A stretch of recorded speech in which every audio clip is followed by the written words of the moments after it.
Good morning and नमस्कार दोस्तों, स्वागत है आप सभी का आपके अपने YouTube channel GK search engine पर। तो दोस्तों आज है 7 अक्टूबर और 7 अक्टूबर से रिलेटेड राजस्थान करंट अफेयर्स के जितने भी इंपॉर्टेंट क्वेश्चन हैं उन सभी को हम इस वीडियो में डिस्कस करने वाले हैं। तो पूरा वीडियो बहुत ध्यान से देखना और वीडियो के एंड में मैं आपसे क्वेश्चन भी पूछूंगा जिसका आंसर आप सभी को कमेंट बॉक्स में देना है।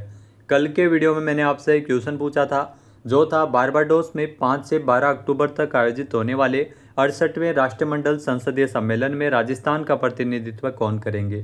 तो वासुदेव देवनानी इसमें प्रतिनिधित्व करने वाले हैं। सी ऑप्शन इस क्वेश्चन का बिल्कुल सही था। जिन दोस्तों ने सी ऑप्शन कमेंट बॉक्स में सही जवाब दिया था उनको हार्दिक शुभकामनाएं। तो राजस्थान विधानसभा अध्यक्ष वासुदेव देवनानी जो कि बारबाडोस में आयोजित हो रहे 68वें राष्ट्रमंडल संसदीय सम्मेलन में राजस्थान का प्रतिनिधित्व करने वाले हैं।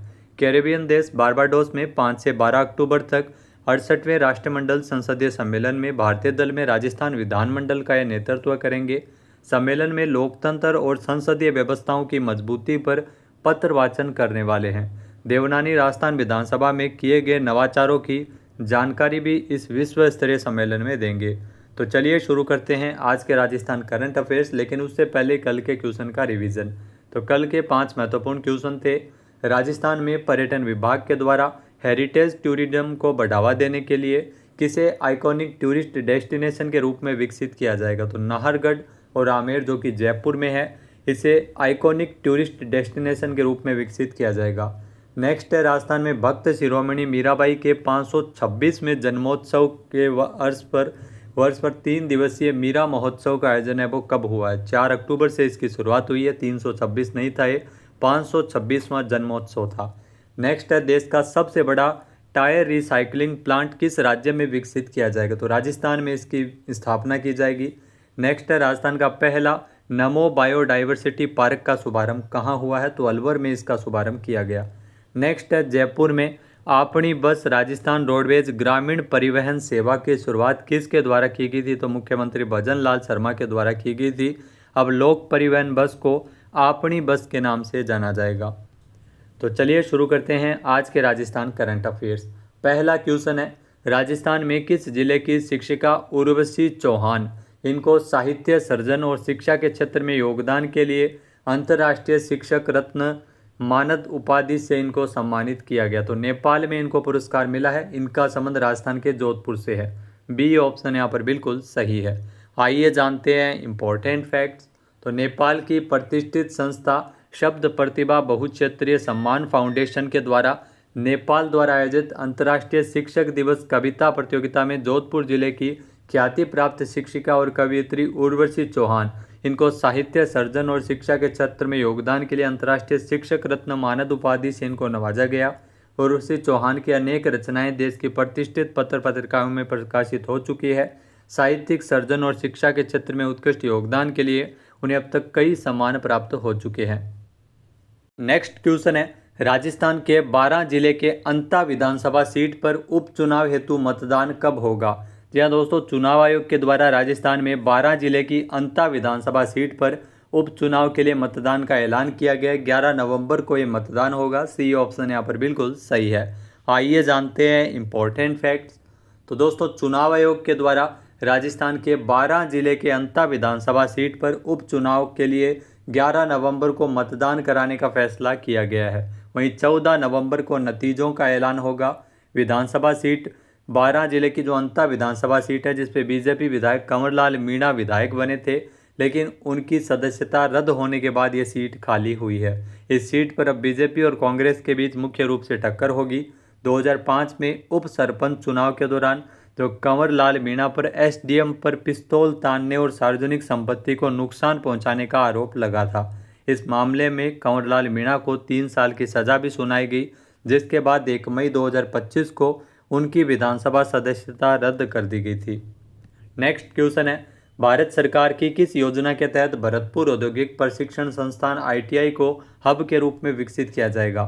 यहाँ दोस्तों भारत सरकार की अगर बात करें तो योजना है पीएम सेतु योजना। उस योजना के तहत प्रथम चरण में भरतपुर औद्योगिक प्रशिक्षण संस्थान को हब के रूप में विकसित किया जाएगा, आईटीआई हब के रूप में। सी ऑप्शन यहाँ पर बिल्कुल सही है। आइए जानते हैं इंपॉर्टेंट फैक्ट्स।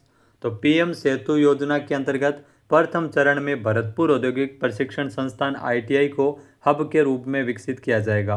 साथ ही ITI Dholpur, ITI Karauli, ITI कामा और ITI बयाना को स्पोक संस्थानों के रूप में उन्नत बनाया जाएगा। इस नवीन पहल से युवाओं को उत्कृष्ट तकनीकी शिक्षा और प्रशिक्षण प्राप्त हो सकेगा। साथ ही रोजगार के अधिक अवसर भी सर्जित होंगे। नेक्स्ट क्वेश्चन है, हाल ही में 14 से 27 नवंबर तक कहाँ आयोजित होने वाले इंडिया इंटरनेशनल ट्रेड फेयर, इसमें राजस्थान को पार्टनर स्टेट का दर्जा दिया गया है। तो मोस्ट इम्पॉर्टेंट आपके लिए कि राजस्थान को इसमें पार्टनर स्टेट का दर्जा मिला है। 14 से लेकर 27 नवंबर तक इस ट्रेड फेयर का आयोजन नई दिल्ली में किया जाएगा। बी ऑप्शन यहाँ पर बिल्कुल सही है। आइए जानते हैं इम्पोर्टेंट फैक्ट्स। तो यहाँ से आपके लिए एग्ज़ाम में, आने वाले एग्ज़ाम में जो भी होगा 2026 का एग्ज़ाम, उसमें ज़रूर ये क्वेश्चन पूछा जाएगा कि इंडिया इंटरनेशनल ट्रेड फेयर जिसका 44वां संस्करण, कौन सा संस्करण, 44वां, 14 से 27 नवंबर तक नई दिल्ली के प्रगति मैदान में एक भारत श्रेष्ठ भारत थीम पर आयोजित होगा। इंडिया इंटरनेशनल ट्रेड फेयर में इस बार राजस्थान को पार्टनर स्टेट का दर्जा मिला है। राजस्थान को 44वें इंडिया इंटरनेशनल ट्रेड फेयर में राजस्थान को पार्टनर स्टेट बनाए जाने से प्रदेश की उत्कृष्ट कला, बहुआयामी संस्कृति, समृद्ध विरासत और धरोहर का व्यापक रूप से प्रदर्शन किया जा सकेगा। इस फेयर में एक भारत श्रेष्ठ भारत थीम रखी गई है। इसके अनुसार राजस्थान पवेलियन बनाया जाएगा। 18 नवंबर को, ध्यान रखना, 18 नवंबर को स्टेट डे राजस्थान दिवस भी मनाया जाएगा। तो ये तीन चीज़, स्टेट डे, राजस्थान दिवस, 18 नवंबर को राजस्थान को पार्टनर स्टेट का दर्जा, दिल्ली के प्रगति मैदान में इंडिया इंटरनेशनल ट्रेड फेयर का जो 44वां संस्करण है 14 से 27 नवंबर तक वो आयोजित होगा। नेक्स्ट है, राजस्थान में फलोदी जिले के नोक कस्बे में कितने मेगावाट क्षमता का NTPC सोलर पार्क का उद्घाटन किया गया है? तो 925 मेगावाट क्षमता इसकी है। सी ऑप्शन यहाँ पर बिल्कुल सही है। नोक, ध्यान रखना, फलोदी में है।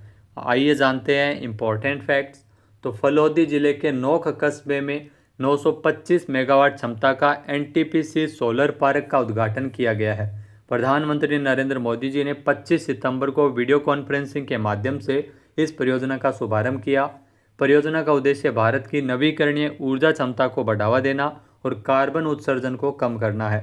PM मोदी ने राजस्थान के बांसवाड़ा जिले में तकरीबन 1,22,000 करोड़ रुपये से अधिक के विकास कार्यों का उद्घाटन और शिलान्यास 25 सितंबर को किया था। नेक्स्ट क्वेश्चन है, प्रधानमंत्री नरेंद्र मोदी जी ने किस गांव में प्रेशराइज्ड हैवी वाटर रिएक्टर तकनीक पर आधारित माही बांसवाड़ा राजस्थान परमाणु ऊर्जा संयंत्र की आधारशिला रखी थी? तो ये भी आपके लिए महत्वपूर्ण क्वेश्चन है जो आपके हर एग्जाम के लिए इंपॉर्टेंट यहाँ से क्वेश्चन बनेंगे। तो नापला बांसवाड़ा में माही बांसवाड़ा राजस्थान परमाणु ऊर्जा संयंत्र की आधारशिला PM मोदी ने रखी थी। ए ऑप्शन यहाँ पर बिल्कुल सही है। 25 सितंबर को इसकी आधारशिला रखी गई थी। आइए जानते हैं इम्पोर्टेंट फैक्ट्स। तो माही बांसवाड़ा परियोजना को nuclear power corporation of India, ध्यान रखना, nuclear power corporation of India NPCIL विकसित कर रहा है। इस परियोजना को PM मोदी ने नापला बांसवाड़ा में 25 सितंबर को अपनी राजस्थान यात्रा के दौरान इस संयंत्र की आधारशिला रखी थी। ये केंद्र भारत में विकसित, ध्यान रखना, भारत में विकसित यानी स्वदेशी रूप से प्रेशराइज्ड हैवी वाटर रिएक्टर तकनीक पर आधारित होगा। इसकी खासियत यह होगी कि इसमें मल्टी लेयर सुरक्षा प्रणाली होगी, यानी किसी भी तरह की दुर्घटना की जो आशंका है वो जीरो है। 42,000 करोड़ रुपये इस परियोजना की लागत है और यह परियोजना राजस्थान की दूसरी बड़ी न्यूक्लियर पावर यूनिट होगी। रावतबाटा में भी है न्यूक्लियर पावर प्रोजेक्ट। परियोजना की कुल क्षमता 2800 मेगावाट होगी। तो क्षमता ध्यान रखना 2800 मेगावाट, जिसमें 4 यूनिट लगेगी 700 मेगावाट की। पहली यूनिट से 700 मेगावाट बिजली उत्पादन 2032 तक शुरू हो सकता है और 2036 तक सभी यूनिट चालू होने के बाद राजस्थान की जो कुल परमाणु ऊर्जा क्षमता है वो 6900 मेगावाट हो जाएगी। नेक्स्ट क्वेश्चन है, हाल ही में 2 दिवसीय फलोदी दुर्ग महोत्सव का आयोजन है वो कब किया गया है? तो 2 दिवसीय फलोदी दुर्ग महोत्सव जो कि आयोजित हुआ था 30 सितंबर से लेकर 1 अक्टूबर तक। बी ऑप्शन यहाँ पर बिल्कुल सही है। आइए जानते हैं इम्पोर्टेंट फैक्ट्स। तो राजस्थान के फलोदी जिले में फलोदी दुर्ग महोत्सव की शुरुआत 30 सितंबर को हुई थी। यहाँ फलोदी किले में कलश यात्रा, लोक नृत्य और सांस्कृतिक कार्यक्रम का आयोजन किया गया। स्थानीय उत्पादों की प्रदर्शनी भी यहाँ पर लगाई गई। फलोदी में 2 दिवसीय दुर्ग महोत्सव 30 सितंबर से लेकर 1 अक्टूबर तक मनाया गया। राजस्थान के फलोदी जिले में कला साहित्य एवं पुरातत्व विभाग के द्वारा इसका आयोजन किया गया था। अगला क्वेश्चन है, हिंदुस्तान जिंक लिमिटेड द्वारा AI हॉटस्पॉट मॉनिटरिंग सिस्टम कहाँ विकसित किया गया है? तो ये भी इम्पोर्टेंट है। AI हॉटस्पॉट मॉनिटरिंग सिस्टम जो विकसित किया गया है देबारी उदयपुर में, ए ऑप्शन यहाँ पर बिल्कुल सही है। हिंदुस्तान जिंक लिमिटेड के द्वारा इसका विकास है वो किया गया है। आइए जानते हैं इम्पोर्टेंट फैक्ट्स। तो हिंदुस्तान जिंक लिमिटेड ने उत्पादन क्षमता और दक्षता को बढ़ाने के लिए राजस्थान के देबारी उदयपुर में अपने स्विच यार्ड में एक AI सक्षम हॉटस्पॉट मॉनिटरिंग सिस्टम स्थापित किया है। यह डिजिटल समाधान बिजली के उतार चढ़ाव का रियल टाइम पता लगाता है और व्हाट्सएप ईमेल के जरिए अलर्ट भी भेजता है। इस एप्लीकेशन को संयुक्त रूप से हिंदुस्तान जिंक, वेदांता स्पार्क, गुरुगांव के स्टार्टअप पार्टनर रिपिक AI के द्वारा विकसित किया गया है। अगला क्वेश्चन है, अंतर्राष्ट्रीय स्तर पर विश्व शिक्षक दिवस कब मनाया जाता है? तो अंतर्राष्ट्रीय स्तर पर विश्व शिक्षक दिवस मनाया जाता है 5 अक्टूबर को, यानी कि बी ऑप्शन यहाँ पर बिल्कुल सही है। 5 सितंबर को भारत में शिक्षक दिवस और 5 अक्टूबर को विश्व शिक्षक दिवस मनाया जाता है। आइए जानते हैं इम्पोर्टेंट फैक्ट्स। तो भारत में जहाँ पर 5 सितंबर को शिक्षक दिवस मनाते हैं, वहीं अंतर्राष्ट्रीय स्तर पर विश्व शिक्षक दिवस हर साल 5 अक्टूबर को मनाया जाता है। इसे 1994 में यूनेस्को ने घोषित किया था ताकि समाज और शिक्षा के निर्माण में शिक्षकों की भूमिका को वैश्विक स्तर पर मान्यता मिल सके। इस साल 2025 में विश्व शिक्षक दिवस की थीम रखी गई है, शिक्षण को सहयोगी पेशे के रूप में पुनर्परिभाषित करना। अगला क्वेश्चन है, नई दिल्ली में आयोजित हुई वर्ल्ड पैरा एथलेटिक्स चैंपियनशिप में भारत ने कुल कितने मेडल जीते हैं? तो नई दिल्ली में वर्ल्ड पैरा एथलेटिक्स चैंपियनशिप का आयोजन किया गया था जिसमें भारत ने कुल 22 मेडल जीते हैं। सी ऑप्शन यहाँ पर बिल्कुल सही है। आइए जानते हैं इम्पोर्टेंट फैक्ट्स। तो नई दिल्ली में आयोजित हुई वर्ल्ड पैरा एथलेटिक्स चैंपियनशिप में भारत ने कुल 22 पदक जीते हैं। इतना ध्यान रखना है, 22 पदक जीते हैं। नई दिल्ली में इस प्रतियोगिता का आयोजन किया गया था। टूर्नामेंट में 73 सदस्यीय भारतीय दल ने हिस्सा लिया था। 6 गोल्ड मेडल, 9 रजत पदक और 7 कांस्य पदक जीते थे। ये भारत का इस टूर्नामेंट में अब तक का सर्वश्रेष्ठ प्रदर्शन था। इससे पहले जापान में पिछले वर्ष 17 मेडल जीते थे। भारत ने अंक तालिका में 10वां स्थान, आपको ध्यान में रखना है, 10वां स्थान हासिल किया है जो पदक तालिका में 22 पदकों के साथ। ब्राज़ील ने सर्वाधिक 15 मेडल, गोल्ड मेडल और टोटल 44 मेडल जीतकर पहला स्थान प्राप्त किया था।